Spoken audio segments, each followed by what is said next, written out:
حضرت اقدس محمد مصطفیٰ صلی اللہ علیہ وآلہ وسلم کی سیرت ہی میں آج کی دنیا کی نجات وابستہ ہے، جیسے کل کی دنیا کی نجات بھی وابستہ تھی، جیسے کل کی دنیا کی نجات بھی وابستہ ہوگی۔ حضرت اقدس محمد مصطفیٰ صلی اللہ علیہ وآلہ وسلم کے نور کے ساتھ جو صبح طلوع ہوئی وہ ایک دائمی صبح تھی اور دائمی صبح رہے گی۔ تو جب ہم دنیا کو توحید باری تعالیٰ کی طرف بلاتے ہیں اور دعوت اللہ کے پیغام لے کر قریہ قریہ گھومتے ہیں تو یاد رکھیں ہماری آواز میں برکت پیدا نہیں ہو سکتی جب تک حضرت اقدس محمد رسول اللہ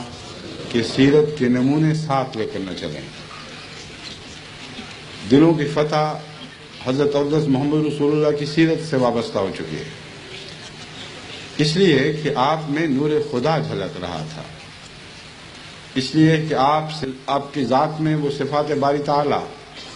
جو انسان کے وجود میں ڈھل سکتی ہیں ڈھل گئی تھی، یہاں تک کہ ان صفات کے اعتبار سے فرق کرنا مشکل ہو رہا تھا، اور اللہ تعالیٰ نے اس مضمون کو مختلف پہلوؤں سے کھولا۔ کہیں آپ کے وجود کو اللہ کا وجود قرار دیا، لیکن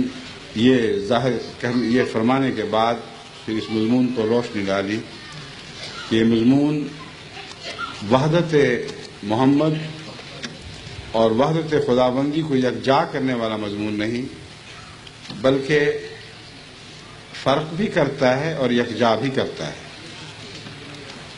یہ وہ باریک پہلو ہے جس پر نظر رکھے بغیر ہم سیرت محمد مصطفیٰ صلی اللہ علیہ وسلم کا عرفان حاصل نہیں کر سکتے۔